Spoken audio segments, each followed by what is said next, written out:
Venga, pues vamos a continuar nuestra escuela feminista y me toca presentar a la catedrática Pilar Rivas Vallejo.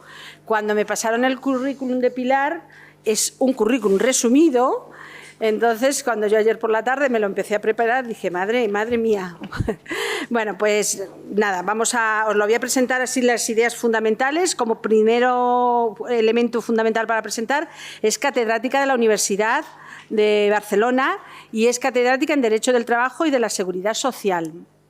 Es subdirectora del Observatorio de Sistemas Europeos de Previsión Social Complementaria de la Universidad de Barcelona. Es coordinadora de la Red Iberoamericana de Investigación en Formas Contemporáneas de Esclavitud. Es miembro fundadora, lo de miembro lo he puesto yo, porque quiero. Y además, bueno, comentábamos, si habéis oído la prensa, las últimas noticias de la Universidad de Barcelona la semana pasada. Bueno, pues desde la universidad y desde Castilla-La Mancha te decimos miembro, fundadora de la Junta Directiva de la Sociedad Española de Fibromialgia y vicesecretaria de la misma. Y luego, como anterior, quiero destacar que ha sido la directora de la Unidad de Igualdad de la Universidad de Barcelona desde el 2018 al 2020 como delegada del rector. Eso un poco como los puestos así que ha ocupado o que ocupa. Y luego, pues como proyectos de investigación, imaginaros los que puede tener. Fundamentalmente, a destacar, es investigadora principal del proyecto de investigación financiado por el Ministerio de Ciencia e Innovación de España sobre discriminación algorítmica, género y trabajo. Es investigadora en el proyecto dirigido por Carolina Serrano sobre el impacto de la robótica en el sistema de la seguridad social. Y publicaciones tiene más de 300, que si te parece, Pilar, pues quien le interese, yo creo que lo que más nos interesa ahora es escucharla y sin más preámbulo le damos la palabra que nos cuente pues lo que nos tiene que contar, ¿vale? Muchas gracias, Pilar, y adelante. Gracias por la presentación. Gracias. Y, en primer lugar, además de la presentación, gracias a la organización, a la directora de la Cátedra de Género, Clara Campoamor, y a la profesora Romero Ródenas y también a Andrea Cantos, que no sé si está por ahí, por la ayuda prestada en la organización, que siempre nos acordamos de la organización, pero no de todas esas personas que están ahí haciéndolo todo posible, o sea que también gracias a ella y a toda la asistencia, porque antes comentaba, estamos cansadas de organizar actos de esta materia y que bueno haya tan poca gente, que es una satisfacción enorme poder ver el éxito de público que ha tenido esta convocatoria. Así que muchas felicidades, María José, y a la cátedra y a la Escuela de Pensamiento Feminista. Bueno, mi tema enlaza con lo que ya se ha presentado anteriormente, fundamentalmente por la profesora Mariluz Rodríguez, y tiene que ver con el uso de la inteligencia artificial en el ámbito del trabajo. Yo soy laboralista y, por lo tanto, pues estudio este campo y desde el año 2018 me estoy dedicando a ver cuál es el uso que se está realizando de la inteligencia artificial en la gestión del trabajo y en la gestión de la selección de trabajadores. Y bueno, a través de distintas publicaciones y del proyecto que antes se mencionaba, pues he intentado apuntar algunas cuestiones que podrían ser interesantes a la hora de desarrollar una futura legislación española en materia de inteligencia artificial con su aplicación específica en el ámbito del trabajo, y también cuáles son los déficits que la legislación que por ahora se apunta puede contener. Y ahora me referiré exactamente a qué estoy haciendo referencia con esa legislación que se apunta o que viene en esta materia. Bien, las cuestiones que traigo para poder aportar algo al debate o para poder debatir al respecto las he preparado en función de 4 aspectos principales, aunque el principal de ellos es el que da título a la ponencia, la gestión algorítmica del trabajo. Creo que también hay algunos temas que, aunque no tengan que ver, aunque no sean estrictamente la gestión algorítmica del trabajo, es decir, de ritmos de trabajo y de las relaciones de trabajo, sí inciden profundamente en el tema, porque tienen que ver con el propio acceso al trabajo, que es la contratación y la selección mediante inteligencia artificial. Por eso esos son los 2 focos principales que trabajo habitualmente y que quiero transmitir, o al menos algunas ideas al respecto en esta sesión. Y además quería introducirlo pues con unas notas relativas al impacto que tiene la inteligencia artificial sobre el trabajo de las mujeres y a los sesgos de la automatización a los que ya se ha hecho una referencia anteriormente. Vamos a la primera cuestión. Estas primeras serán más rápidas porque nos centraremos más en las 2 últimas, que es el impacto de la inteligencia artificial sobre el trabajo de las mujeres. Aquí un simple apunte que me ha parecido importante destacar, que es unos informes, o en particular un informe sobre la inteligencia artificial y la igualdad de género, realizado por UNESCO, publicado el año pasado. Este informe indica que la investigación actual no ofrece una mirada completa o definitiva de cómo impacta la inteligencia artificial sobre la vida laboral de las mujeres. Por lo tanto, esta es una primera señal de alarma, puesto que es un ámbito que está necesitado de mayor investigación en relación con los objetivos de desarrollo sostenible y, en concreto, el objetivo quinto. Algunas de las cuestiones que aquí se destacan y que yo he querido trasladar en esta sesión es una idea básica que ya ha quedado expuesta anteriormente y que en los últimos tiempos ya ha venido calando más en la sociedad, que es que la inteligencia artificial absorbe y proyecta estereotipos de género, y lo hace también en el trabajo. Y no solo en el sector que está más tocado por ello o por el uso de la automatización, como es el trabajo en las plataformas digitales, sino también en sectores tradicionales. Recuerdo hace 2 años, cuando explicaba esto mismo en una jornada sindical, alguien del público me dijo: bueno, pero es que está hablando de ciencia ficción, es que esto no pasa. Bueno, eso será algunos casos, pero no, yo le respondí, es que pensemos en que la inteligencia artificial de la que estamos hablando no son más que usos comerciales volcados en aplicaciones básicas que cada vez se universalizan más, por lo tanto están al alcance de cualquiera, de empresas grandes y de empresas pequeñas. Para determinadas funciones se pueden utilizar estas aplicaciones que tienen base en inteligencia artificial, pero que en realidad no son inteligencia artificial, bueno, solo son pues, mecanismos basados en ella, utilizando algunos de los recursos o algunos de las capacidades que ofrece la inteligencia artificial, pero muy lejos de ella, porque hasta que lleguemos a ese momento no podemos hablar de la verdadera inteligencia artificial, porque ni es inteligente siquiera, ¿no?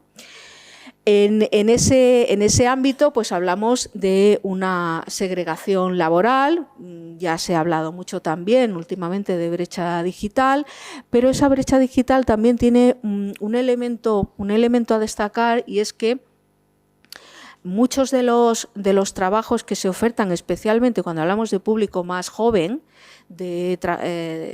por tanto, de personas que quieren acceder al mercado de trabajo con edades más jóvenes, véase estudiantes, que son nativos digitales y que están que viven en el mundo digital, pues aquí sí que vemos que hay una brecha digital, un impacto de género, en el sentido de que muchos trabajos se están ofreciendo en esos medios. Aunque no sean trabajos para plataformas digitales, sí se ofrecen, y después me referiré a algunos métodos, a través de medios digitales.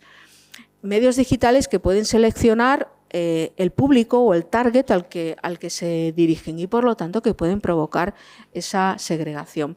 Además de la segregación en empleos digitales, a la que también se ha referido antes mi compañera Mariluz Rodríguez. El futuro del trabajo femenino con la automatización a través de inteligencia artificial, pues tiene, como siempre, la cara buena y la cara mala, ¿no? Aunque siempre nosotros nos dedicamos más a hurgar en las caras malas. Ya están los técnicos para hurgar en las buenas, ¿no? O para vender las bondades de las buenas, de las mejores caras o de las aplicaciones más relacionadas con el I for good, ¿no? La inteligencia artificial buena para mejorar nuestras vidas, ¿no? Y es que es una oportunidad para reducir tareas automatizables y, por lo tanto, para darle más cabida al desarrollo de habilidades interpersonales no automatizables. Ya sabemos que en este marco tenemos un papel más destacado las mujeres, ¿no? Y en el ámbito de la selección de trabajadores, pues aquí nos encontramos, digamos, con la cara mala. La cara mala en cuanto a la utilización de sistemas de inteligencia artificial que se utilizan para captar talento, para captar trabajadores para la contratación, y que utilizan también métodos de targeting, ¿no? Es decir, de selección del público al que va destinada la oferta, que teóricamente está prohibida de acuerdo con nuestra ley de empleo, ¿no?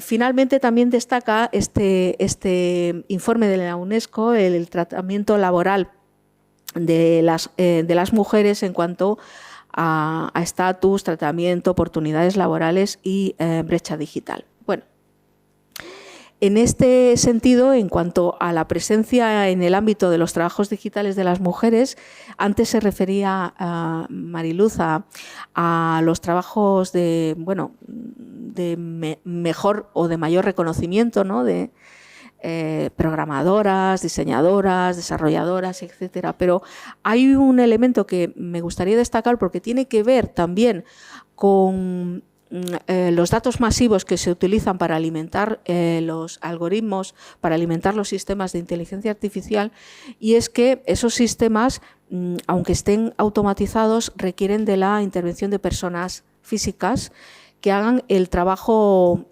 previo, el trabajo entre comillas sucio, ¿no?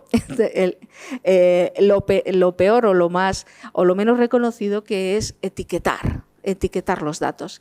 Y en el etiquetado de los datos, por ejemplo, las estadísticas nos dicen que en ese sistema que utiliza, por ejemplo, Amazon para utilizar una empresa de referencia de implantación mundial, las mujeres o los trabajadores que realizan este trabajo, los llamados turkers, porque utilizan el mecanismo del MTurk para el etiquetado de fotografías, en un 57% son mujeres.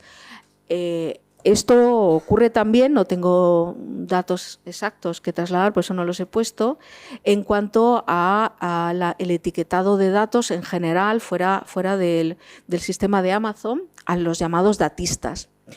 Y también en la moderación de contenido en redes sociales.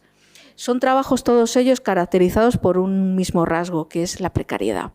Trabajos que siempre están al margen de una contratación estable, se contratan, bueno, pues por volumen de datos y por bajas cantidades. Esto tiene que ver más con el trabajo en plataformas digitales. Pero me llama la atención, por eso lo he querido traer aquí, que en estas plataformas que se dedican a captar datistas, que son los que etiquetan los datos que luego va a utilizar la inteligencia artificial, pues el mensaje de marketing que lanzan es el de, bueno, no le pague hasta que esté el 100% satisfecho, ¿no? Es decir, bueno, es un trabajo que está hecho, pero no tiene ni por qué pagarlo hasta que no esté totalmente satisfecho. O sea, esto es un indicativo de precariedad. Pague solo cuando ya esté feliz, ¿no? con el trabajo realizado. Bueno, vamos al segundo apunte, que son los sesgos en la automatización. Vamos a situar algunos datos también en la legislación venidera en materia de inteligencia artificial y datos y de sesgos que me resulta más fácil transmitir, puesto que ya me ha ayudado antes mi compañera Mariluz Rodríguez.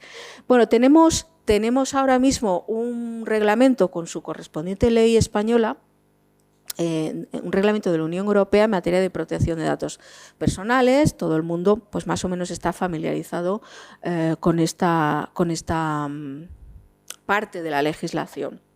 Pero después tenemos una propuesta de ley de inteligencia artificial, es una propuesta que se lanzó el 21 de abril de 2021, está en esa fase de triálogo y ya ha pasado por distintos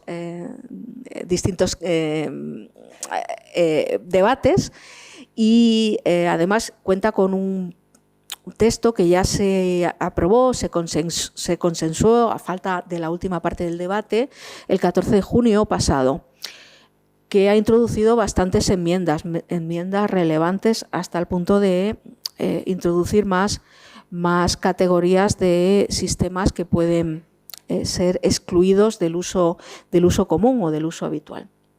Según esta propuesta de ley que se espera que se apruebe a final de año, un sistema de inteligencia artificial en el sentido jurídico que vamos a manejar es un sistema basado en máquinas diseñado para funcionar con diversos niveles de autonomía y capaz para objetivos explícitos o implícitos de generar información de salida como predicciones, recomendaciones o decisiones que influyen en entornos reales o virtuales. Por eso decimos, porque se utiliza todas estas funcionalidades, que en el entorno laboral es de plena aplicación la inteligencia artificial. Pero también el reglamento incluye una referencia que quiero traer a colación porque tiene que ver con la selección de trabajadores, que es la de la categorización biométrica y la elaboración de perfiles. La categorización biométrica se define como una asignación de personas físicas a categorías concretas o inferencia de sus características y atributos en función de sus datos biométricos y sus datos de base biométrica o que puedan inferirse a partir de dichos datos. Y ahora diré por qué menciono esta definición que tomaremos de referencia, ya que jurídicamente, aunque todavía no sea vinculante porque no se ha aprobado, en el futuro próximo se entiende que va a ser vinculante. En materia de decisiones automatizadas, es verdad que este próximo reglamento sí que introduce algunas novedades, pero ya lo que hace es una cierta mejora de lo que venía estableciendo, de lo que establecía el Reglamento General de Protección de Datos, como nuestra Ley Orgánica de Protección de Datos Personales. En el sentido de que nos vamos a quedar con que este reglamento permite en el ámbito laboral el uso de decisiones automatizadas, porque lo permite para celebrar o ejecutar un contrato, porque introduce algunos derechos que no son suficientes, pero ahí están, que es el derecho a cierta intervención humana y a poder impugnar la decisión. Faltaría más que no se pudiera impugnar la decisión, ¿no? Y el derecho a información significativa sobre la lógica aplicada, la importancia, las consecuencias previstas para el tratamiento de los datos, que son después datos que se pueden utilizar para alimentar los algoritmos. ¿Qué dice ese nuevo reglamento, la propuesta de reglamento en materia de inteligencia artificial de la Unión Europea? Pues se remite al Reglamento de Protección de Datos. Por eso decía que tampoco es que mejore mucho en esto. Es una forma de tratamiento automatizada en el sentido del previo reglamento. Veremos en qué mejora. Pero vamos a partir de qué decisiones automatizadas estamos hablando, qué decisiones automatizadas son esas a las que nos referimos como las que se pueden aplicar en el ámbito laboral. Aquí hablamos fundamentalmente de tres sistemas diferentes. Podemos hablar también de otros, redes neuronales y otros a los que se refiere el reglamento, pero fundamentalmente el reglamento se refiere a tres que también se manejan en el ámbito laboral. Por un lado, los que están manejados por datos, que funcionan con datos y que esos datos masivos son los que permiten establecer clasificación de personas, a partir de ahí ranking de personas, priorización de unas personas sobre otras, que es lo que permite seleccionar para contratar, seleccionar para promocionar o también a otros efectos. En este ámbito de los data-driven o los sistemas guiados por datos, se ha incorporado en el junio pasado también el sistema de los modelos fundacionales, la inteligencia artificial generativa, o sea, los ChatGPT y todos estos modelos, porque funcionan por datos también.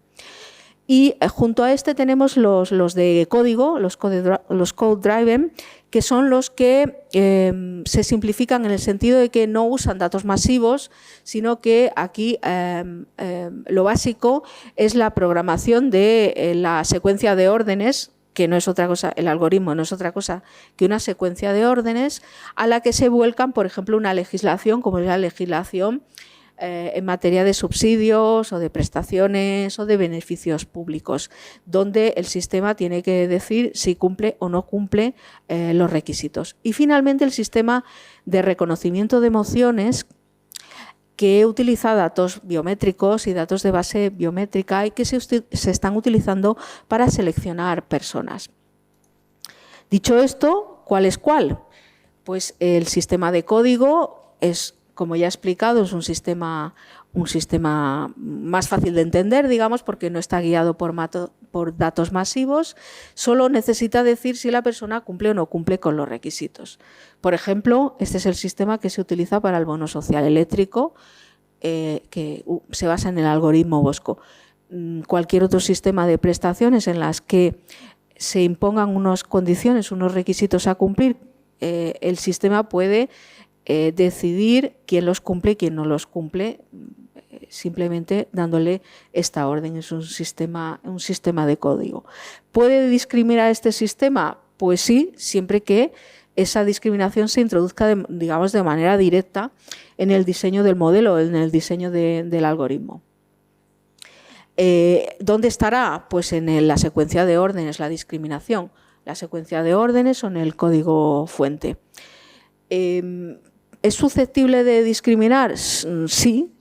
De hecho, hay una reclamación planteada, que es la que planteó la Fundación Cibio, en cuanto entendió que cuando se implantó este sistema para elegir a las personas beneficiarias del bono social eléctrico, se produjo una debacle entre los beneficiarios que la disfrutaban antes con sistemas mecánicos o tradicionales y los que, después de la implantación del sistema automatizado, fueron objeto de reconocimiento de las prestaciones. Me parece que cayó como un 40% el volumen de beneficiarios de un momento a otro. Entonces, esta fundación se preguntó, bueno, ¿esto por qué ha sido? Tiene que haber sido porque este algoritmo discrimina, ¿no?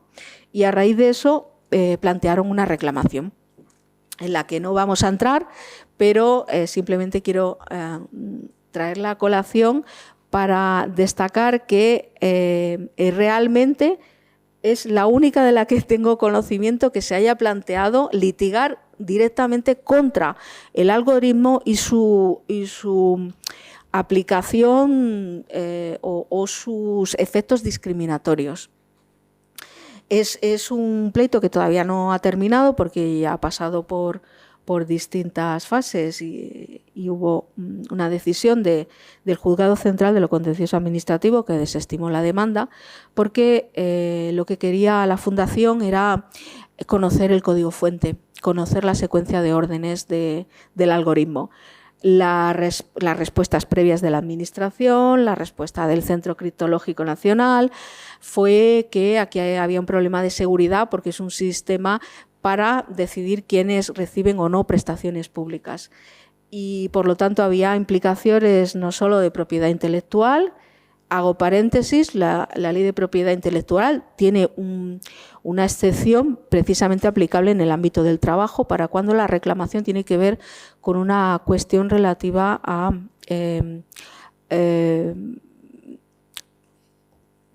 mejor dicho, me estaba refiriendo, perdón, esa excepción es la ley de secretos empresariales, para cuando tiene que ver con el conocimiento o la puesta en conocimiento de la información a la representación legal de los trabajadores. Esta ley en particular no se refiere en concreto a una excepción del ámbito laboral, sino a la posibilidad de revelar el algoritmo, revelar códigos fuente cuando se produzca una reclamación tanto administrativa como judicial. Por lo tanto, en el contexto y siempre que no salga del ámbito del pleito, ahí sí que se puede revelar el código fuente. Ergo, estas alegaciones de la Administración yo entiendo que no tienen la suficiente base. Pero, en fin, esto tiene que ver con una resolución administrativa. Aquí está en juego también la motivación de las decisiones de la Administración y lo que dice la Administración es que, bueno, mientras la resolución esté debidamente motivada y la motivación estriba en que se cumplen o no se cumplen los requisitos, no hay necesidad ni de acceder al código fuente ni de cuestionar la decisión porque no puede incluir discriminación. Me parece interesante destacarla por los argumentos que se manejan, ¿no? Bien, los sistemas alimentados por datos se basan, como decía, en dos elementos. Por un lado, los datos masivos y, por el otro lado, el aprendizaje automático, aprendizaje que se produce a través de los datos, precisamente. El sistema va aprendiendo de los datos. No voy a explicar esto porque ya se ha explicado antes, pero sí que hay que tener en cuenta que estos datos corren el riesgo, tenemos el riesgo de que contengan errores y por otro lado que contengan sesgos. ¿Errores por qué? Porque puede haber errores en el etiquetado de los datos. Ya hemos visto cómo se etiquetan los datos. Además se etiquetan muchas veces de manera deslocalizada, precaria y deslocalizada, por lo tanto incorporando sesgos de las propias personas o de sus contextos sociales a la hora de realizar ese trabajo y por lo tanto ahí se trasladan más que errores, aquí hablaríamos de sesgos, ¿no? Porque los datos que se manejen sean insuficientes y por lo tanto representen más a unas personas que otras, no representen a la diversidad de personas a las que después van a ser aplicados los sistemas que se han alimentado para aprender cómo responder y porque también pueden ser datos incompletos. Como ya se ha dicho antes, existe también riesgo de sesgo en los datos porque los datos son el etiquetado de la realidad y al etiquetar la realidad pues estamos etiquetando una realidad que se caracteriza por la discriminación sistémica hacia las mujeres y hacia determinados colectivos, pero aquí nos vamos a referir principalmente a las mujeres, ¿no? Y por lo tanto, al etiquetar los datos y alimentar al sistema a través de ellos, bueno, pues se les están transmitiendo errores o se le puede transmitir ese sesgo. El sistema absorbe eso como una realidad incuestionable y como la realidad de la que debe obtener un patrón que luego sirva para realizar recomendaciones. Por lo tanto, obtenemos sistemas que se caracterizan por tener sesgos, aunque los sesgos no sean deseados, aunque no estén introducidos en el diseño, porque si estuvieran introducidos en el diseño hablaríamos de discriminación directa y no de discriminación indirecta, que es la que se produce a través de la alimentación por datos masivos.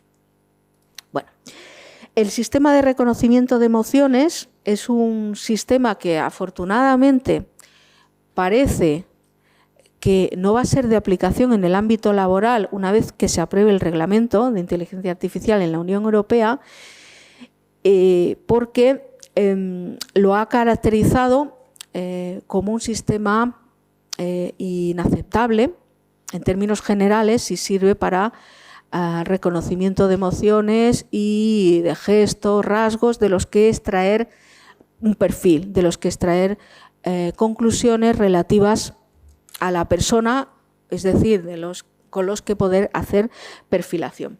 Esta propuesta de reglamento de la Unión Europea es una propuesta que en realidad parte de una consideración que nos cambia o que nos modula el escenario jurídico y el escenario también jurídico-laboral.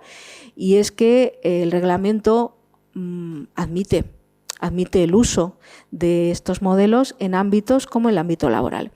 El Consejo Económico y Social Europeo, cuando realizó su informe previo en esta tramitación del reglamento, manifestó su opinión contraria a que estos sistemas, todos los sistemas algorítmicos de gestión del trabajo, fueran utilizados o fueran idóneos para gestionar personas en el ámbito del trabajo. Sin embargo, bueno, pues su opinión ahí ha quedado. Como una opinión, sigue la tramitación y, por lo tanto, es un sistema que avala, una norma jurídica que en todo el ámbito de la Unión Europea avala el uso de estos sistemas.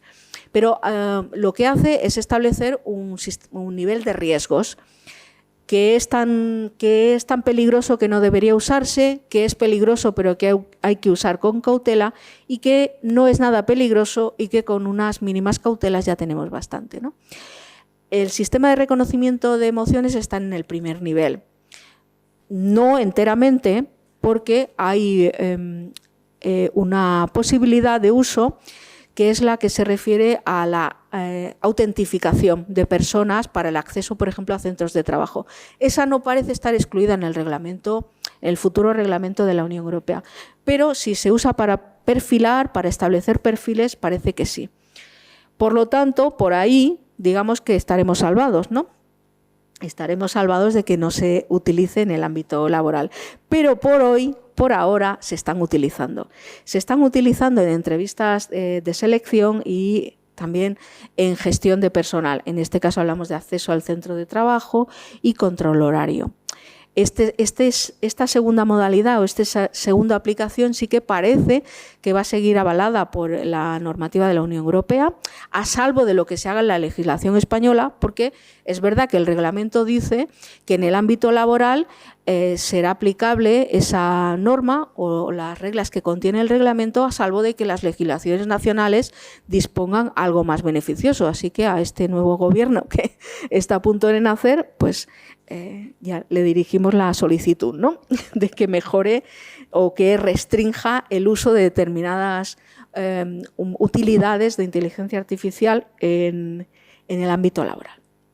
Bien, en la contratación y selección de personal mediante inteligencia artificial, ¿cómo se están utilizando estos elementos?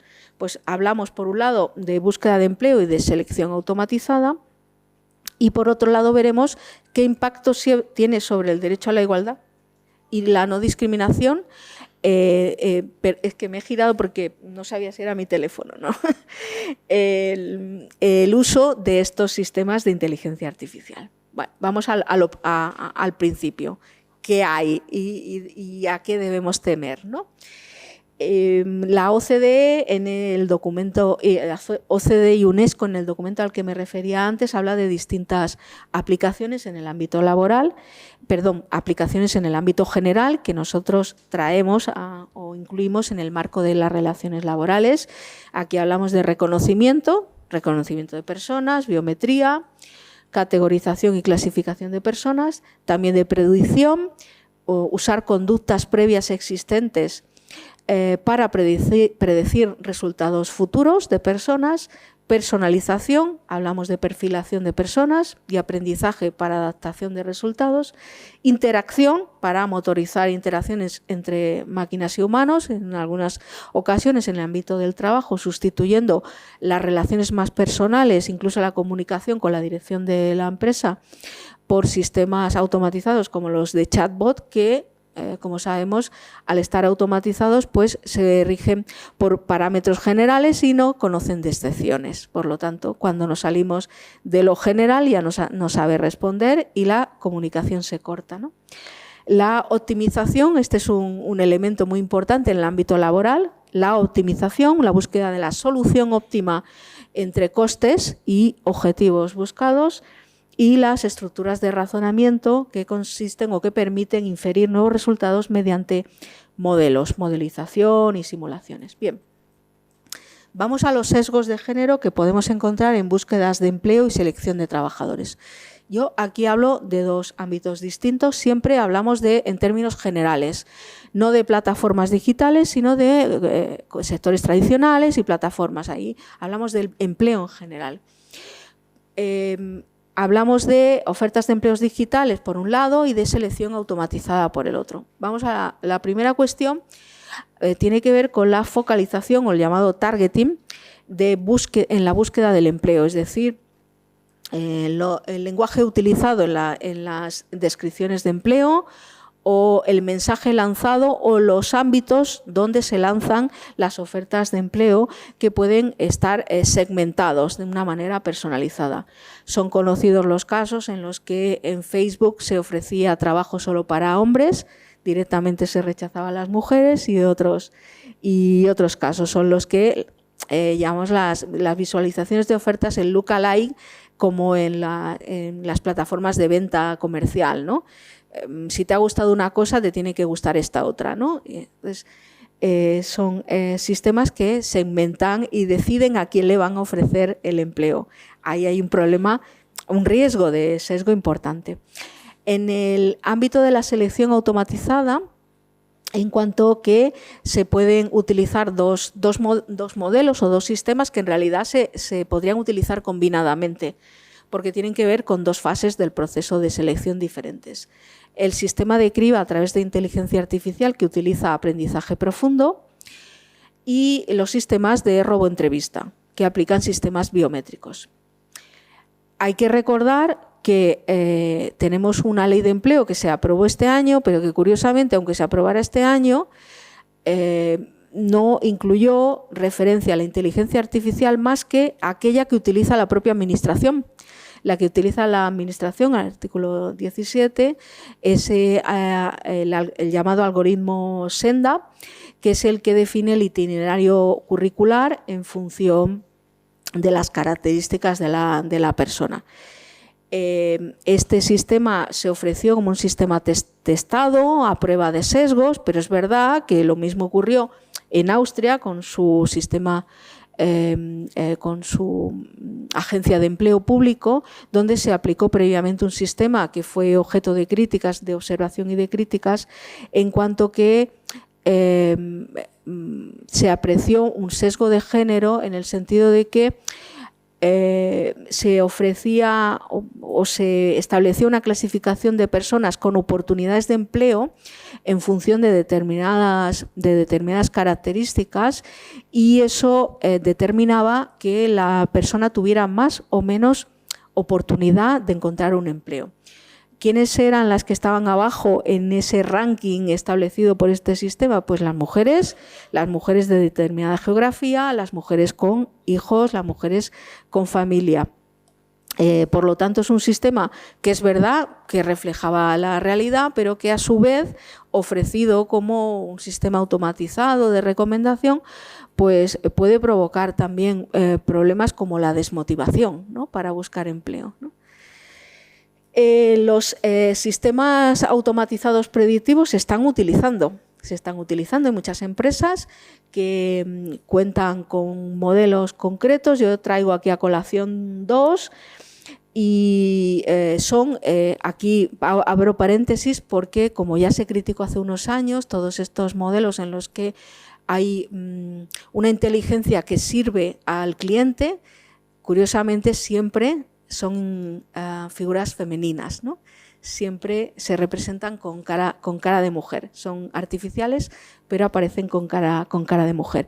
Bueno, estos sistemas te dicen que combinan persotipos, perfiles de los candidatos con los persotipos de contraste, es decir, con toda esa base de datos que tienen para obtener el mejor resultado. Claro, estamos hablando de que ya la base de datos con la que cuentan ese análisis de datos masivos pues ya está sesgado, por lo tanto pues lo que puede ofrecer puede estar sesgado también, ¿no?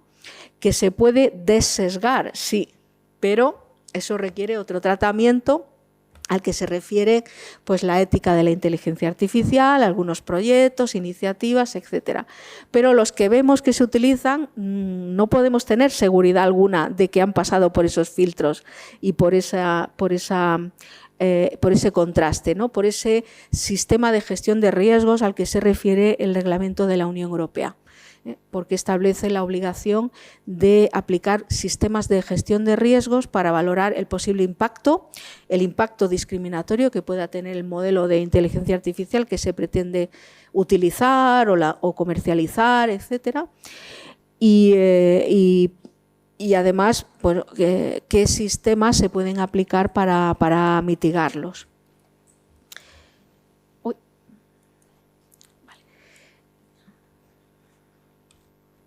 Siguiente.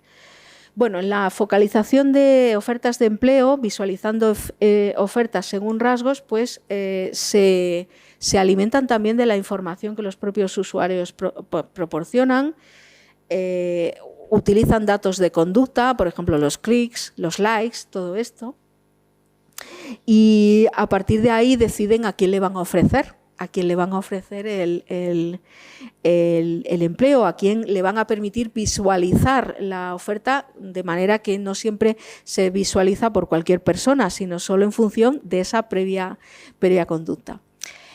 La automatización de ofertas de empleo, el filtrado de candidaturas, esto que se llama el e-recruiting, se utiliza o se hace a partir de un sistema de cribado. Obviamente siguiendo las recomendaciones procedentes de los patrones que previamente ha identificado el sistema de inteligencia artificial. Utilizando esos patrones los aplica a nuevos candidatos para priorizar a unos sobre otros y por lo tanto para descartar a otros. El problema es que aquí se captan características personales de manera interseccional, como a través de las inferencias de datos.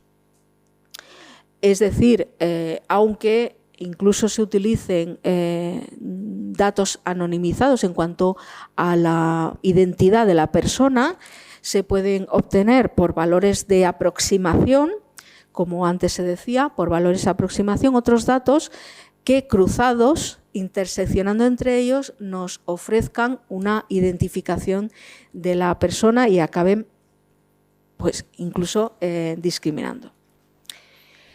Los sistemas de roboentrevista mediante reconocimiento de emociones pueden captar rasgos personales, gestos, reconocer emociones y además deducir de las emociones, de los rasgos de la personalidad para tomar decisiones. Esto es peligroso en las entrevistas de selección, ¿no?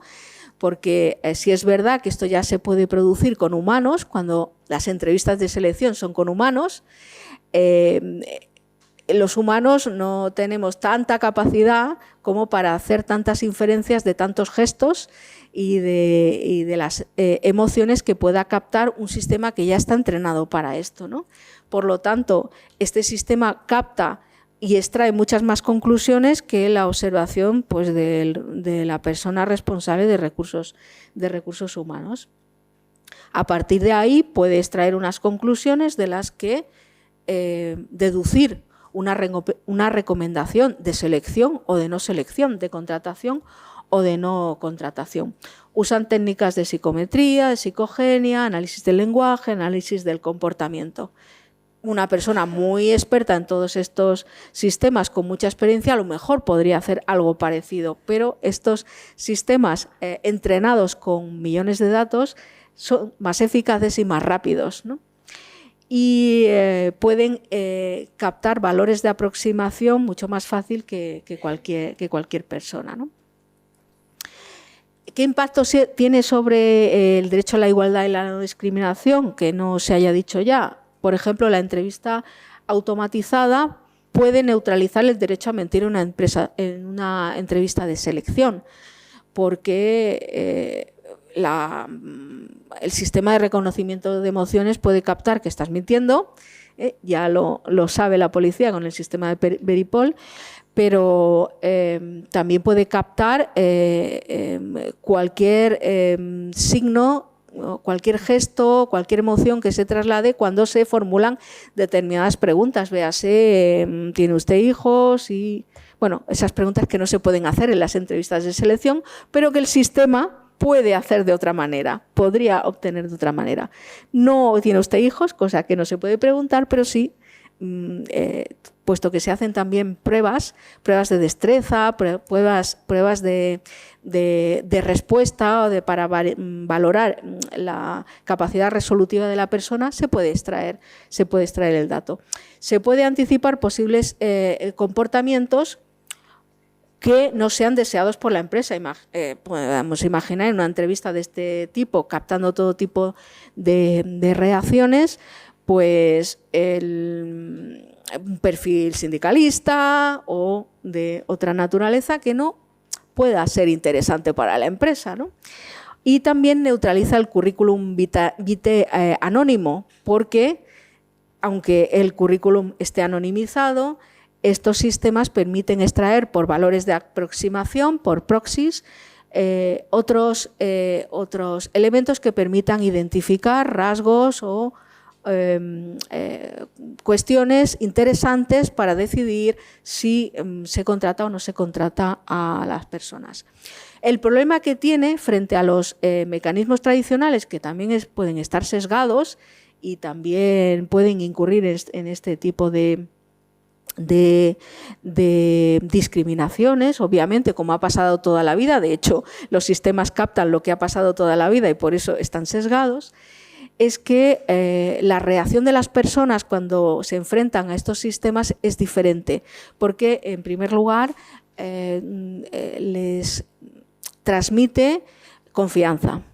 Les transmite la idea de que, bueno, son más o menos infalibles, son modelos matemáticos, no fallan, y además confianza, no hay una persona ahí cargada de prejuicios sociales que por eso mismo me vaya a discriminar, que en función de la persona que me entreviste, pues habrá un resultado otro. Entonces, la reacción de la persona es distinta cuando se enfrenta a una máquina que cuando se enfrenta a una persona, y eso hace que la motivación para reclamar sea también distinta. Además, es imposible y es como una batalla perdida conocer el resultado derivado de las inferencias de datos. Además, en las inferencias de datos se pueden cruzar causas protegidas por la legislación con causas no protegidas, pero que pueden interaccionar. Por ejemplo, causa protegida, mujer, discapacidad; causa no protegida, obesidad, ¿no? O aspectismo, tatuajes, otro tipo de cosas. Esto cruza y al final hay un resultado que por el sistema que llamamos de caja negra no sabemos a qué se debe, si es la suma, si es la interacción o qué es. Pero lo que es imposible saber es la persona afectada, es qué es lo que ha determinado la decisión, ¿no? En el filtrado automatizado pasa lo mismo. Estamos hablando de que hay un desconocimiento del término de comparación. De todos esos cientos de currículos que se han presentado, pues yo no sé qué había, yo no sé con qué me han comparado y qué correlación se ha hecho y cuál es el motivo del resultado. Cuando comentamos esto con los técnicos, con los informáticos, nos dicen, pero los juristas, ¿por qué queréis siempre saber la motivación? ¿Es que le preguntáis a todo el mundo cuando toma una decisión la motivación? Y nosotros decimos, sí, en derecho sí, y en el derecho del trabajo también le preguntamos por qué, cuál es la motivación de la decisión de la empresa. pero aquí hay una falta de entendimiento entre el diseño informático, el diseño de la inteligencia artificial y el lenguaje jurídico, que debería ser más colaborativo, ¿no? Sí que queremos saber la motivación. Bueno, y luego tenemos otro riesgo que ni siquiera reduce el reglamento de protección de datos europeo, porque en el artículo 22 de este reglamento se nos dice que cuando una persona es objeto de una decisión automatizada, se exige que haya una intervención humana en algún momento. Claro, el problema de la práctica es que como no se concreta la intervención humana, cosa que deberemos derivar después del nuevo reglamento, la intervención humana puede ser, como lo llaman en inglés, el rubber stamping, ¿no? Es decir, la mera confirmación. Me ofrecen un resultado, confirma, sí, no, ¿no? Entonces, que el responsable de recursos humanos haga sí o no sin tratar la recomendación, sin estudiar la recomendación previamente, ¿no? Y por lo tanto al final tenemos decisiones opacas, decisiones no motivadas, decisiones no justificadas, que además pueden estar muy cargadas de sesgo que determina discriminación por asociación. Recordemos los valores de aproximación. Ahí se puede valorar la relación de proximidad con otras personas protegidas, que es lo que dice el concepto de discriminación por asociación, o interseccional, de todo ese conjunto de elementos protegidos o no, se puede derivar una decisión y esa decisión ser discriminatoria. Al final, importante, el uso de estos sistemas puede acabar neutralizando las medidas previstas en el Plan de Igualdad. Hay unas medidas que justamente están dirigidas a combatir esos patrones históricos, esa discriminación sistémica, esa discriminación histórica, pero a la vez, si eso está conviviendo con sistemas de inteligencia artificial que incurren o que pueden incurrir en estos sesgos, pues puede ser una medida para acabar neutralizando la eficacia del Plan de Igualdad. Ergo, los planes de igualdad, aunque no lo diga el reglamento que regula su desarrollo, de octubre de 2020, deberían incluir también referencias al tratamiento de las relaciones laborales y su impacto de género y posibles sesgos discriminatorios que puedan introducir en las relaciones laborales, tanto en la selección como en la gestión de la relación de trabajo a partir de sistemas de inteligencia artificial. Y, por lo tanto, es un sistema que perpetúa la discriminación sistémica de las mujeres. Las dificultades ya las he señalado antes. Las personas que quedan afectadas por el sistema no tienen posibilidad de saber el motivo que se ha priorizado por el sistema cuando hace inferencias de datos. No conocen el conjunto de individuos comparados para poder reclamar, porque aquí estamos hablando de millones de datos y no de las 4 personas que estaban ahí esperando para ser entrevistadas también, sino todo ese conjunto de personas de referencia utilizadas, más el conjunto de las personas que optaron al puesto de trabajo, aunque en realidad en el ámbito jurídico, el jurídico laboral, basta con establecer una relación entre escogidos y excluidos. Lo que ocurre es que esta información para establecer el término de comparación no está a su alcance y, por lo tanto, esto puede provocar desmotivación en las reclamaciones, ¿no? Y la explicabilidad de los algoritmos tampoco resuelve la discriminación, ¿eh? Sucede como los despidos improcedentes. Bueno, el despido es improcedente, pero ya si la empresa confirma el despido ya tiene efectos y ya no va a haber marcha atrás para la desprotección que eso provoca, ¿no? Y el problema adicional es que son sistemas que se van a admitir legalmente. Bueno, ya no existe una regulación, por lo tanto están fuera de una regulación positiva explícita, pero vamos a contar con una regulación explícita que va a provenir de la Unión Europea que los va a admitir con esas prevenciones, que algunos son de alto riesgo, que otros son inaceptables y que otros pues tienen un riesgo mínimo.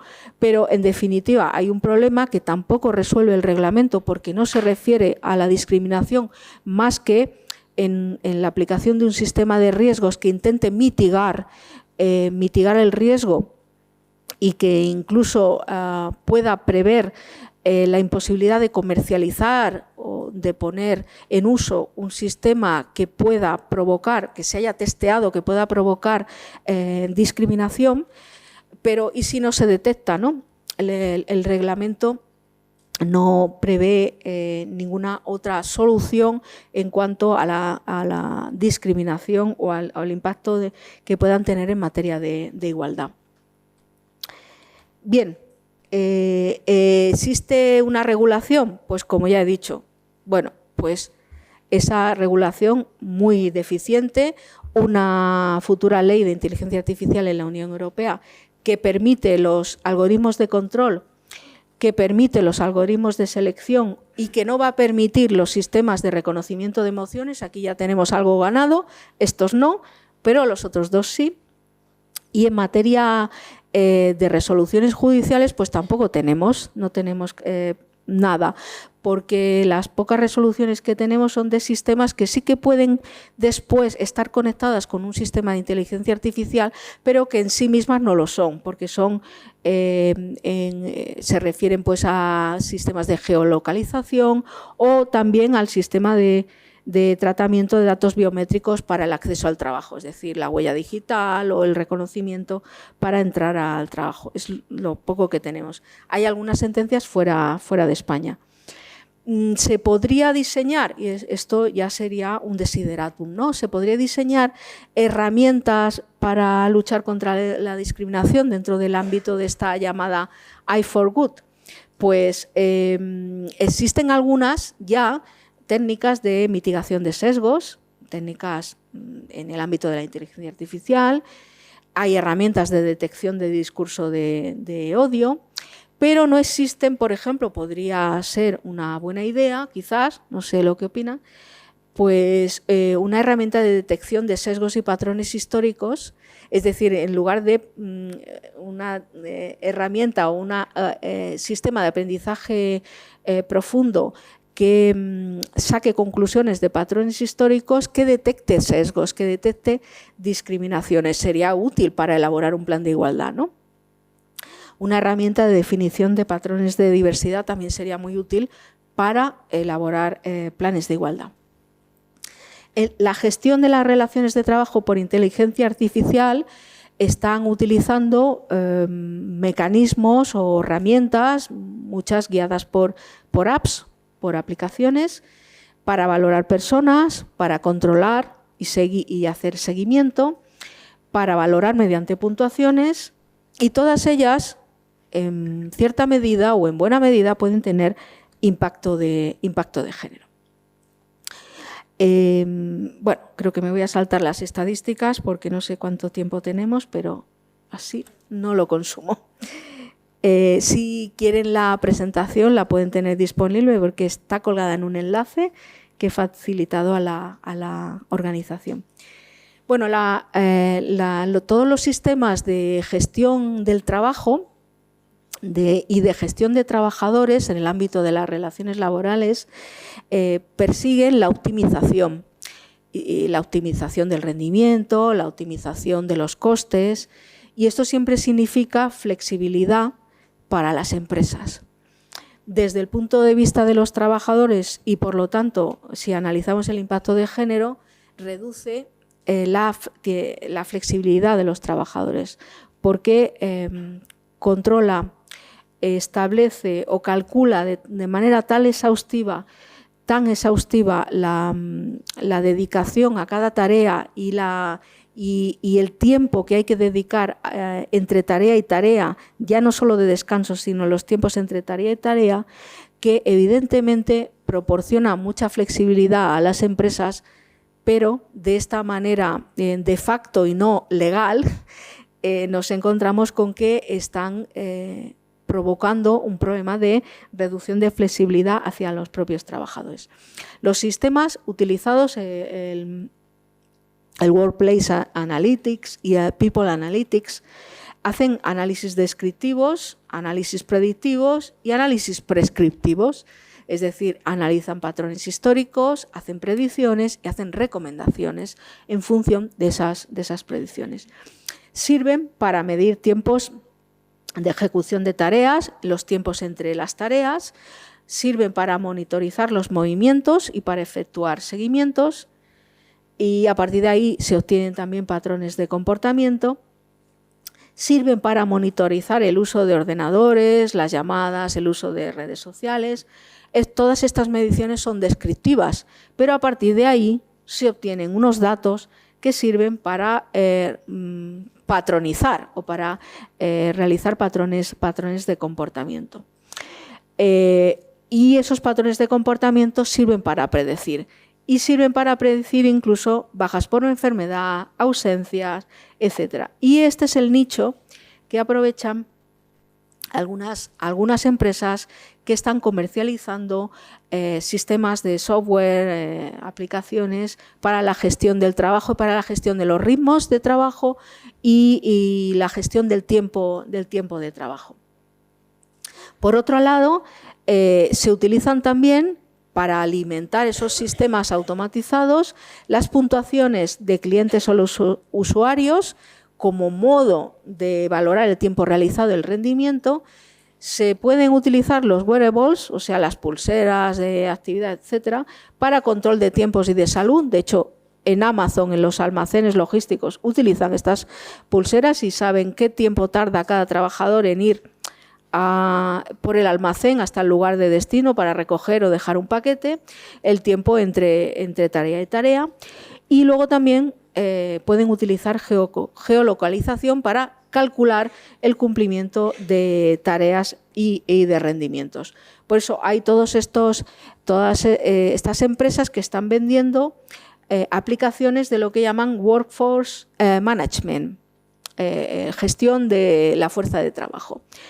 Y te dicen, en todas ellas, he traído algunas como ejemplo, que sirven para control laboral rápido y cómodo, que optimizan el rendimiento, que planifican los turnos, que maximizan la eficiencia del equipo porque calculan como los slots de los aviones, ¿no?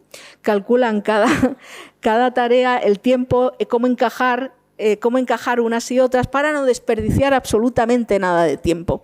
Esto es lo que te dicen estas explicaciones, por eso yo los llamo, no se nos escapa ni una, ¿no? Y dentro de esos sistemas que sirven para gestionar la fuerza de trabajo, resulta que también se ha introducido cada vez más el sistema de valoración mediante puntuaciones. Esto tiene otro riesgo, aparte de la reducción de flexibilidad, que tiene un impacto claro en materia de conciliación de la vida familiar y laboral, y es que aquí, en este tipo de valoraciones mediante puntuaciones, sistemas que sirven pues para calcular determinados complementos para la promoción o incluso para la permanencia en el empleo, a través de su clasificación y su inclusión en un ranking, para subir o para bajar de ese ranking. Son sistemas automatizados, veas el caso de Uber, funciona así y cada uno está arriba o abajo según en buena medida también las puntuaciones que le den los clientes, y al final puede estar automatizado hasta el final porque el sistema comunica directamente no vas a seguir con nosotros, ¿no? Y aquí decía que hay un riesgo importante de sesgo en cuanto que si introducimos a terceros en la valoración del trabajo, perdemos la objetividad claramente, puesto que cuando uno valora un servicio, pues ahí introduce todo tipo de prejuicios personales y por lo tanto los prejuicios sociales en contra de las mujeres también se pueden sesgar en una valoración negativa del trabajo. Véase, por ejemplo, una conductora de Uber frente a un conductor de Uber. Seguramente las valoraciones que reciban las conductoras, no tengo datos, pero seguramente sean peores que las de los hombres, ¿no? Y por otro lado, pueden introducir discursos de odio, pueden servir para acosar, y lo que está demostrado es que estos sistemas de valoración por terceros, estos sistemas reputacionales, están provocando problemas de salud, de estrés, de ansiedad. Está comprobado y ya tenemos datos. El otro día, en una jornada del Instituto Nacional de Seguridad e Higiene, se transmitía esta idea, ¿no? Esto ya está haciendo mella y nosotros como usuarios lo podemos ver, ¿no? En cualquier sitio al que vamos nos piden desesperadamente que les puntuemos al máximo. Por favor, un 10 porque si no me caigo, ¿no? O si no, bueno, pues tengo una reprimenda o el efecto que sea en el ámbito laboral. Esto ya está provocando un estrés que merece ser examinado, ¿no? Y además puede provocar problemas de acoso, de discurso de odio. Traigo aquí dos ejemplos que materializan o que visibilizan cómo los sistemas digitales de valoración de personas, que también pueden incluir a las redes sociales, pueden introducir ese discurso, esas valoraciones negativas hacia las mujeres. Porque si vemos lo que ocurre habitualmente, todas estas campañas que se lanzan contra determinadas trabajadoras suele coincidir con que la persona acosada, denostada en redes, es una mujer. En casi todos los casos es una mujer. Se está exponiendo su trabajo a través de estos sistemas frente a prejuicios, frente a sesgos de la sociedad en general, e incluso se les está exponiendo a campañas hasta de acoso, ¿no?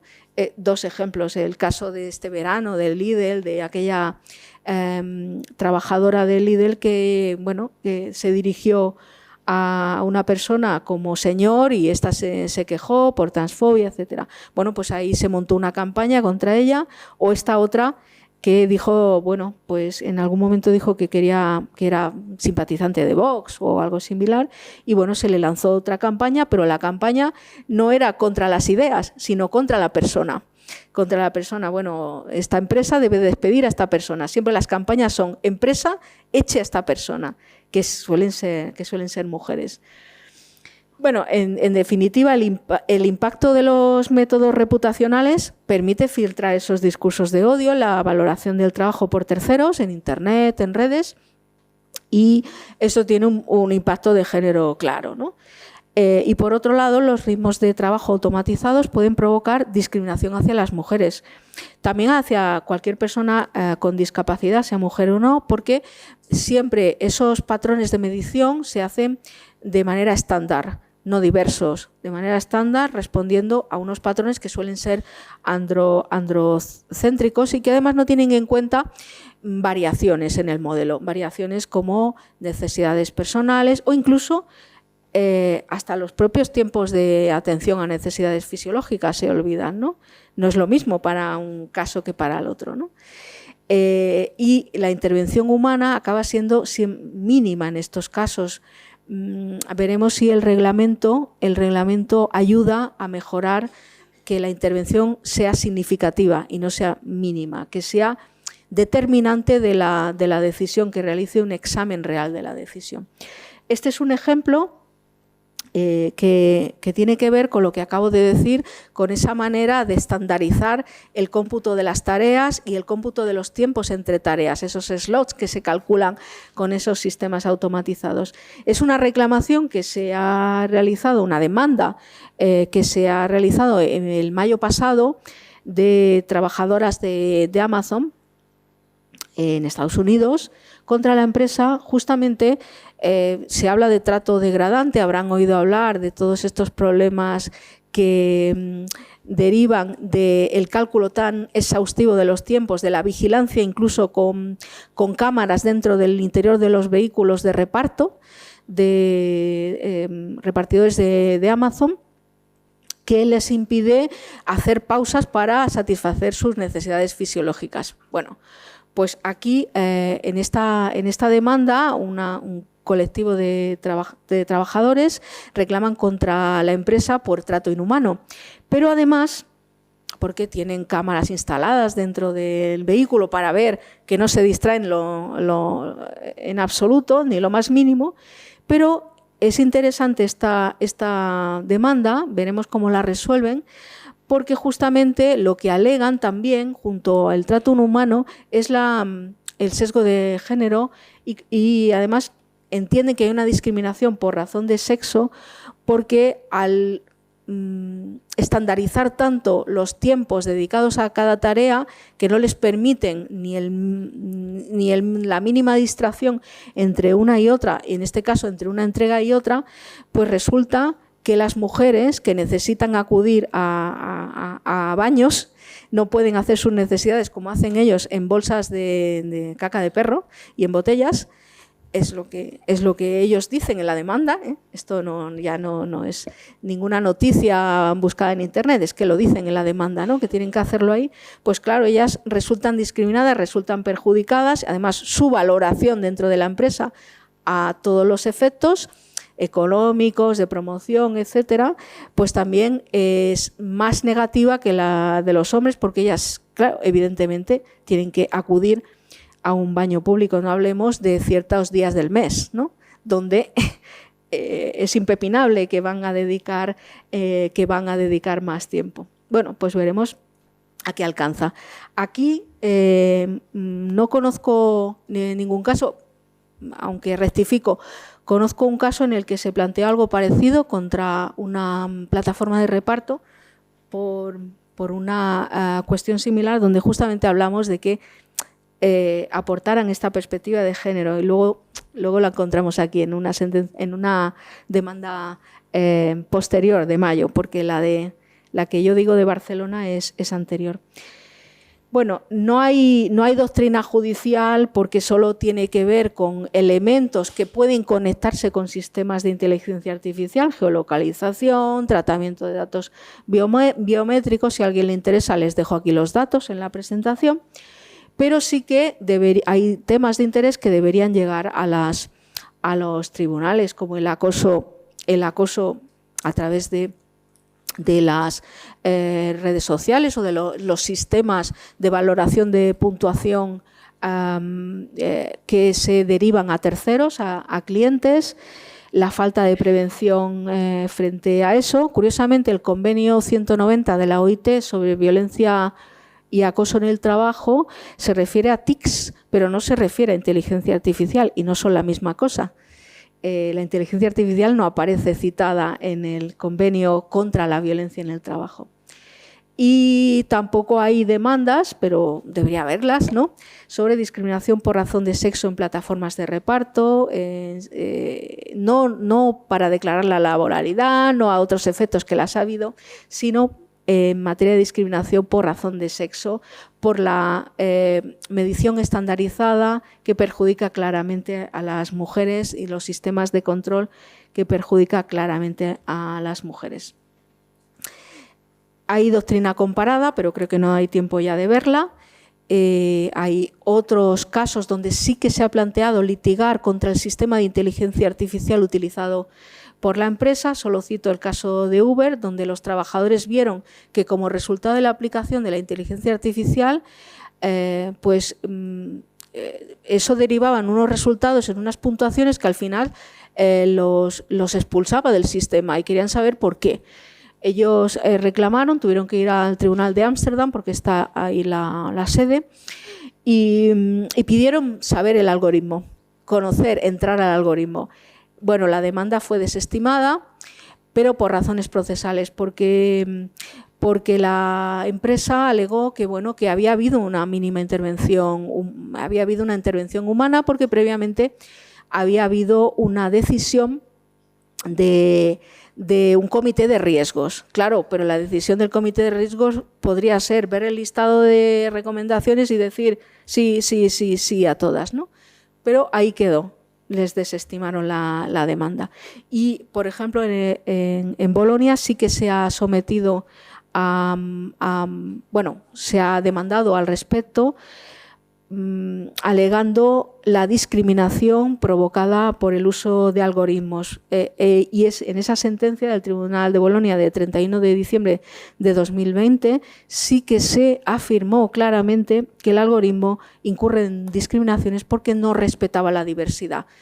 Porque para hacer esos cálculos y para evaluar hay que adaptar a la persona. Y es que en materia de prevención de riesgos laborales ya lo dice la Ley de Prevención de Riesgos Laborales, siempre adaptar el trabajo a la persona y no la persona al trabajo. Y estos sistemas no lo hacen. Bueno, y creo que ya he consumido el tiempo, ¿verdad? Vale. Bueno, pues si vamos, ya vamos al terreno de la litigación y si vamos a la protección de los derechos una vez del derecho a la igualdad y a la no discriminación una vez conculcado, pues tenemos que echar mano de dos ámbitos normativos diferentes. Uno es el de la protección de datos y otro es el de la protección frente a la discriminación. Hay que hacer hoy por hoy una combinación de ambas legislaciones. Una, la que protege derecho fundamental a la intimidad de los datos y otra, la que protege frente a la discriminación. ¿Y qué hace en este sentido el Reglamento de Inteligencia Artificial de la Unión Europea futuro, próximo o que podamos tener en 2024? Pues el ámbito de la discriminación lo sigue dejando a la legislación antidiscriminatoria, así que ahí estamos a las directivas de igualdad y a nuestra propia legislación. Lo que sí que traería a colación es que, como tenemos una ley de informantes, la Ley 2/2003, que permite tanto en el sector público como en el sector privado realizar denuncias anónimas en materia, entre otras cuestiones, de igualdad y no discriminación, el uso de estos sistemas sí podría ser objeto de esta ley para formular la correspondiente denuncia para sacar a la luz el uso indebido de un sistema de estas características. En el ámbito de la protección de datos, pues todavía nos tenemos que quedar con lo que proviene de la ley, del Reglamento General de Protección de Datos y de la Ley Orgánica. Exigir la intervención humana, que la intervención tenga un carácter significativo y que no sea una mera confirmación, que sea exigible la transparencia, pero aquí tenemos un problema, es que normalmente, por ejemplo, en el caso de Uber, se ha exigido la transparencia del algoritmo, pero el algoritmo es una secuencia de órdenes, no sirve para nada, sirve para muy poco. Lo que es interesante ver son los conjuntos de datos. Los conjuntos de datos que alimentan el algoritmo, porque ahí sí que se puede ver si los datos que se han volcado para que trabaje con ellos puedan estar sesgados, puedan tener errores. Evidentemente, cuando se hace una reclamación de este tipo en el ámbito laboral, partimos de esa asimetría de poderes, como decía antes la profesora Mariluz Rodríguez, y se antoja bastante difícil que una persona afectada, una trabajadora afectada por una discriminación de estas características, pues pueda realizar una prueba como una pericial para valorar esos conjuntos de datos. Una vez que accede a ellos, cosa que es posible en el ámbito, lo dice la Ley de Propiedad Intelectual en el artículo 135, en el ámbito de una reclamación judicial podría pedir el acceso a esos datos, pero otra cosa es interpretarlos. Para interpretarlos necesitamos alguna prueba pericial, un perito. Y ahí viene el problema de sobrecoste, ¿no? Por lo cual, en ese posible desarrollo futuro, también habría que tener en cuenta que el coste no fuera a cargo de la persona perjudicada, ¿no?, de los propios trabajadores o de las personas afectadas, sino pues como o realizado por esa autoridad en materia de datos que debe desarrollarse, que bueno, que en España ya existe, aunque no haya comenzado a funcionar, pero ya está aprobada. Y incluso su sede, que fue muy litigiosa con Granada, entre Vigo y Granada, y además la autoridad pertinente que deriva de la Ley 15/2022 en materia de igualdad. Entonces, con la ayuda de esas dos autoridades debería ser posible que una persona que alegue este tipo de discriminación pueda contar con esa prueba pericial sin que sea bajo sus espaldas, ¿no? o a costa de su bolsillo.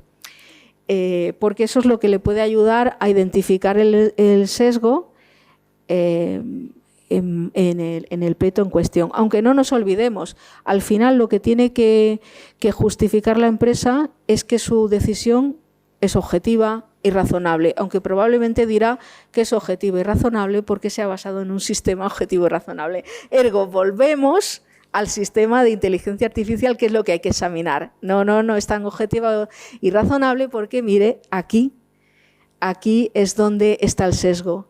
Y en ese caso, entonces ya trasladamos la prueba y el coste de la prueba a la empresa. Y no les aburro más con más ideas y les agradezco mucho toda la atención durante todo el tiempo. Gracias.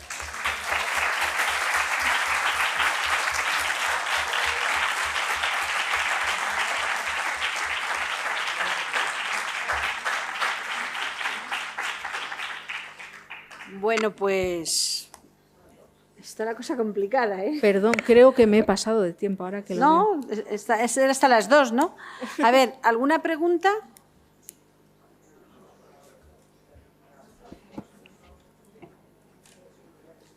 Allí. ¿Quién tiene el micrófono? No, era para que te oigan y si no, pues... Se oye, se oye. Ahí.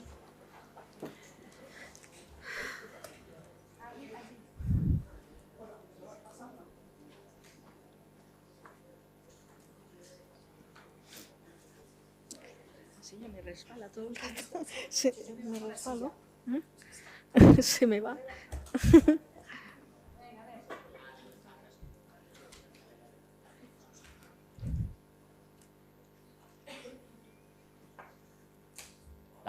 Hola, no, ahora sí. Al respecto de las aplicaciones, he visto que has puesto unas cuantas aplicaciones para recursos humanos, selección de personal y demás. En un entorno como el que tenemos, un entorno industrial y económico como el que tenemos en Castilla-La Mancha, aunque entiendo que esto es mucho más general, ¿tenemos una estimación o hay una estimación de cuántas empresas realmente se pueden acoger a este tipo de aplicaciones a la hora de hacer? No te hablo ya solo de el acceso al trabajo, que eso es una cosa entiendo que más viable, pero a la hora de la selección de personal, la gestión de recursos humanos, creo que es más complicado a nivel económico para la mayoría de las empresas, sobre todo en Castilla-La Mancha, por el tipo de modelo que tenemos. ¿Tenemos algún tipo de estimación de cuántas empresas podrían acogerse a este tipo de recursos? Muchas gracias por la pregunta. No he querido exponer antes estos datos ya para no alargarme todavía más y se refieren a España. Son datos de uso en España, es una encuesta que se hizo comparando Alemania con España y los datos de España indican en general, de Castilla-La Mancha, discúlpeme porque no los sé, a lo mejor debería haberlos mirado antes de venir. Hay un 38,6% de empresas que automatizan la gestión de los flujos de trabajo o que los utilizan para adoptar decisiones. Y para contratar es menor, es un 7,67%. Es verdad que hay empresas que en lugar de hacerlo por sí mismas acuden a empresas de selección. El problema con las empresas de selección, yo no tengo datos al respecto, pero sí que legalmente hay un problema a destacar y es que las empresas de selección están mencionadas muy tangencialmente en la ley de empleo. Y es verdad que todas, y servicios de empleo, agencias y empresas de selección, todas están sujetas al principio de igualdad y no discriminación, pero no se limita o no se regula los sistemas que pueden utilizar para hacer esa selección. Por lo cual, al final nos encontramos con el problema práctico, ¿no? Bueno, han utilizado este sistema, pero la persona que es descartada de un proceso normalmente no reclama, ¿no? Entonces, lo están utilizando. Ya veremos qué pasará con ellas con el nuevo reglamento cuando no les dejen utilizarlas, ¿no? Estas técnicas, ¿no? Y tengan que recurrir a las antiguas, ¿no? Pero datos al respecto de contratación por empresas de selección parece ser que no constan. Bueno, yo no los he encontrado, ¿no? Este es el estudio más reciente, se refiere a 2021-2022 y dice que con la contratación hay un 7,67% de empresas que lo están utilizando y en servicios sube un poco más, un 9,34%. Esto hay que sumarlo al 38 de la gestión de los tiempos de trabajo y el flujo de trabajo, los ritmos de trabajo, ¿no? Pero seguramente hay esto está hecho en una muestra, ¿no? Habrá muchas más que utilicen sistemas que sean tan sencillos de usar como una aplicación que se compra y que se instala en el móvil, ¿no? En el móvil o en un ordenador de los responsables de recursos humanos, ¿no? A lo mejor en el futuro, como antes se decía, como dice Mariluz, esto solo acaba de empezar, ¿no? Habrá mucho más.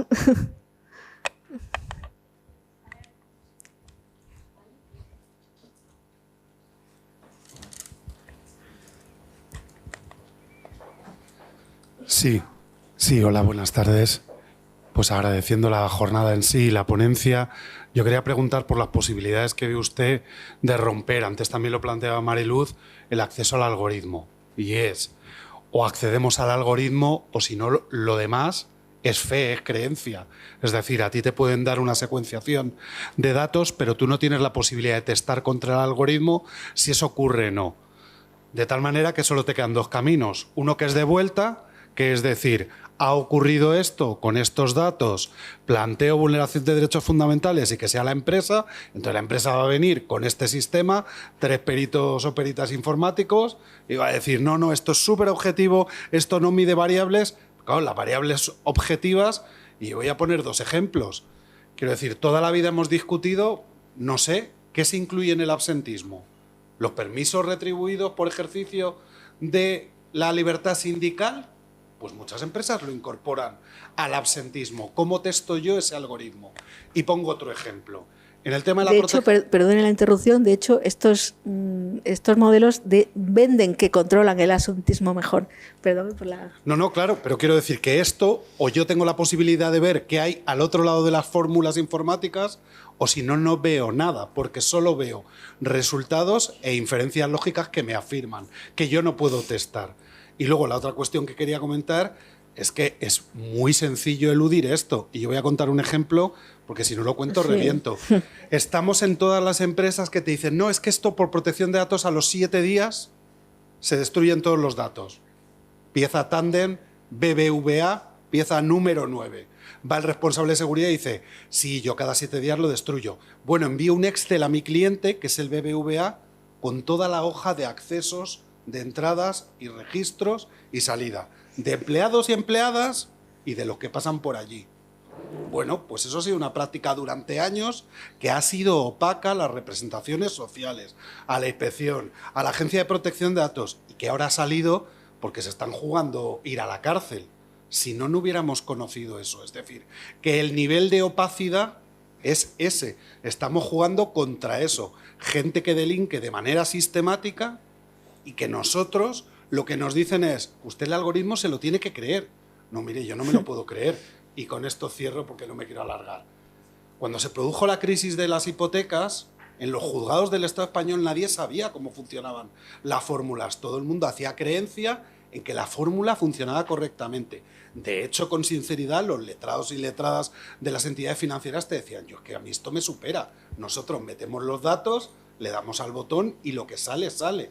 No puede ser que sea opaco al sistema judicial, y más hablando de derechos fundamentales, el no conocer el algoritmo. Y yo creo que eso es algo que tiene que ser inasumible, porque si no la discriminación la tendremos con una pantalla que nos dirá, no, yo le he preguntado, he hecho el control de test, tengo la auditoría, AENOR o la que sea, me ha certificado el sistema de recopilación de datos, pero al final nos encontramos con eso. Desde que te compute, ¿de qué me sirve a mí tener bajas para el periodo menstrual si luego viene un algoritmo y me dice, pues estás en la calle? Ostras, pues premio. Así que bueno, perdona, gracias. No, perdón, no. Gracias, al contrario, gracias. Pues, bueno, en cuanto al acceso a la información, es verdad que en el Estatuto de los Trabajadores, con la reforma al respecto a partir de la ley Rider, se prevé un derecho informativo. Yo siempre digo que es un derecho pasivo, es un derecho informativo, es a lo que te quieran proporcionar, ¿no? Aunque es verdad que cuando se regulan las competencias de la representación legal de los trabajadores se prevé la posibilidad de participar cuando se trata de cambio de sistema de organización del trabajo, y esto lo es. Aunque sí que es verdad que ha habido una sentencia que ha dicho que no lo era, que es, para mí sí es un cambio y que además puede constituir una modificación sustancial de condiciones de trabajo, ¿no? ¿Qué hace el futuro reglamento? Pues regula también derechos pasivos, no regula derechos activos. Pero yo entiendo que lo que en nuestro contexto habría que desarrollar es el derecho activo a participar en la elección del sistema o la regulación del sistema y la transparencia absoluta, no simplemente ofrecer esa información catalogada, ¿no?, cerrada respecto al uso del algoritmo. De manera que al final, en la práctica, si eso no se desarrolla, por ejemplo, mediante legislación positiva o mediante negociación colectiva, la única manera que tenemos es cuando ya estamos en el ámbito judicial. Una reclamación que eso sí que abre, sí que permite acceder. El problema, como decía antes, es que no basta con acceder al algoritmo, hay que acceder a los datos, a las categorías de datos, a los conjuntos de datos, perdón, a los conjuntos de datos que se han utilizado. Y ahí, entonces, se supone que si se aprueba el reglamento, la información tendrá que ser mucho más exhaustiva antes de aprobar incluso el sistema. Hoy por hoy, no. Hoy por hoy la única manera es entrar en un pleito y que en el pleito haya que revelar esa información conforme a la argumentación jurídica que antes he defendido, jurídico-procesal, ¿no? Si entramos en el reglamento, hay dos opciones. A una me refería, y es que el reglamento prevé que nuestra legislación mejore y, por lo tanto, nuestra legislación inmediata futura debería regular estas posibilidades. La posibilidad de participar en la definición, de conocer los conjuntos de datos, etcétera, que puedan ser relevantes para las decisiones que tome la empresa, si no hablamos ya de restringir incluso el uso directo de determinados sistemas, por ejemplo, para calcular los tiempos, ¿no?, los flujos de trabajo y los tiempos, que esa es otra opción legal, ¿no?, restringir o prohibir que se use para esa función en concreto, permitir otras funciones. En la otra opción es en la que partimos de que se permita, pues es verdad que ahí, como antes decía mi compañera Mariluz Rodríguez, puede haber problemas de protección intelectual, etcétera. Pero es verdad que también, aparte de las salvedades en el ámbito de un pleito, también la Ley de Secretos Empresariales prevé que la representación legal de los trabajadores puede tener acceso a toda esa información. O sea que no es pasar un pack de información donde vaya una serie de cosas, sino que la información sea más exhaustiva o interactiva. Podríamos argumentarlo en función de esa legislación. Pero aparte de todo, nos dicen los técnicos que no hay problemas de propiedad industrial o intelectual si lo que se hace es una copia de los conjuntos de datos para comprobar o para rastrear en ellos. con esa copia del algoritmo, del sistema algorítmico y una copia de los conjuntos de datos se puede acceder a saber si hay problemas de errores, si hay problemas de sesgos, qué conjuntos de datos se han volcado, etcétera. Hoy por hoy, porque el reglamento dice que todo esto hay que facilitarlo. Toda esta información es la que hay que incluir a los afectados, porque en el reglamento inicial nadie se acordó de las personas que trabajan, solo se refirieron a las empresas. Todo el reglamento era sobre las empresas, pero en las enmiendas que se introdujeron en junio, por fin sí vemos reflejadas a las personas afectadas. Por lo tanto, ahí sí ya hay un derecho concreto que tiene que ser exhaustivo, teóricamente. Luego veremos también eso cómo se desarrolla y cómo se aplica, pero teóricamente tiene que ser exhaustivo. No sé si respondo a la pregunta. Gracias. Una última pregunta Sí. y ya terminamos. Le toca. Bueno, yo oigo entonces por cercanía.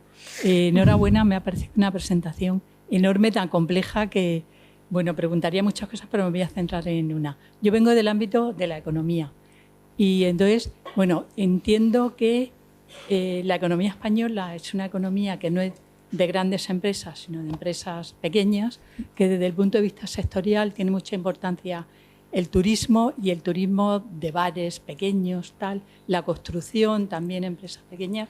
Entiendo que en esas empresas la selección de personal se puede hacer con todos estos sistemas, porque además puedes ir a una consultora que te lo haga, pero en cambio luego el control de las tareas de trabajo, que me parece tremebundo, ¿no? Casi, sí, porque es un mundo futuro en el que solamente los trabajadores y trabajadoras van a ser muy infelices, ¿no?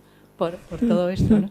Entonces, ¿hasta qué punto tenéis información de hasta qué punto es aplicable ese control? Como digo, en empresas, en sectores, por ejemplo, todo lo que es atención a la salud, atención a los cuidados de personas, de niños, de mayores, etcétera, que son actividades mucho menos estandarizables, ¿no? Aunque siempre se puede pedir el grado de satisfacción, tú puedes poner en unas estrellas, puedes poner 5, 4, lo que sea.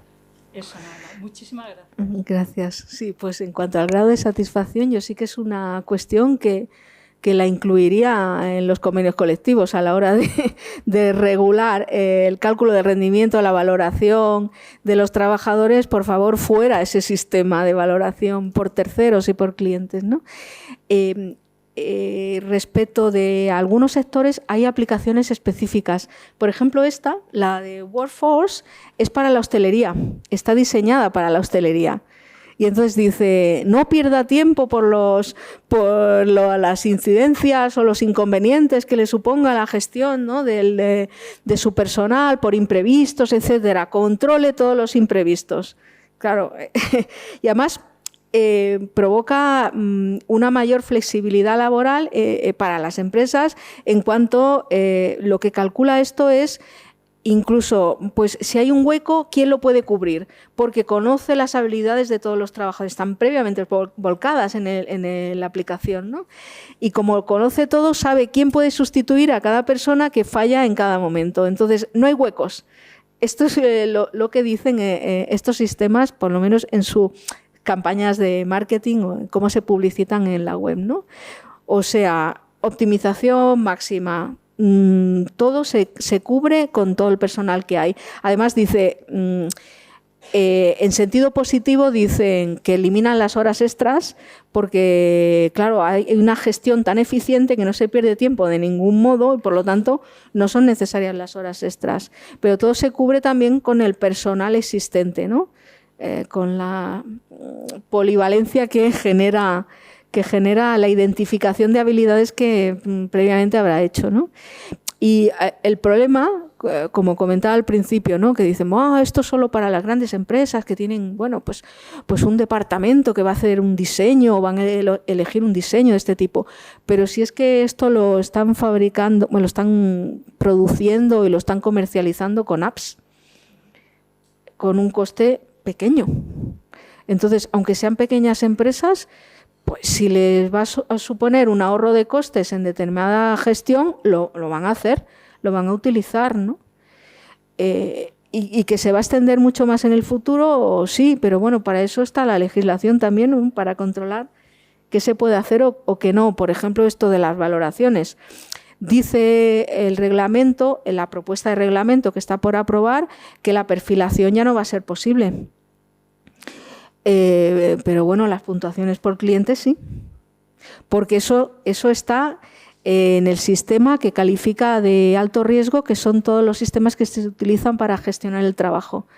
Están permitidos, con controles, y es curioso porque, igual que para los sistemas de reconocimiento de emociones, al incluirlos en un nivel máximo de riesgo, digamos que los califica de inaceptables y no los acepta, no se van a poder utilizar. Con los de alto riesgo, frente a los otros, lo único que establece es un sistema de gestión interna. Para los de reconocimiento de emociones establece unas auditorías externas, pero para los sistemas de gestión de trabajo, que son de alto riesgo, establece que el sistema de control va a ser un sistema de gestión interno dentro de la empresa. Auditorías internas. Aparte, esto en cuanto al uso, es verdad que la producción, la comercialización, etcétera, del producto en sí va a tener otras garantías, otros controles previos que se harán, entre ellos testear si pueden provocar discriminación, pero una vez que eso ya llega a manos de una empresa y lo va a utilizar, pues toda la auditoría es interna. Así, ese es el sistema que se establece en este reglamento, a menos que en la última fase de diálogo cambien algo, ¿no?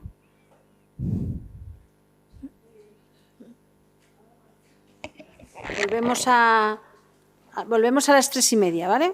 Muchas gracias. Muchas gracias.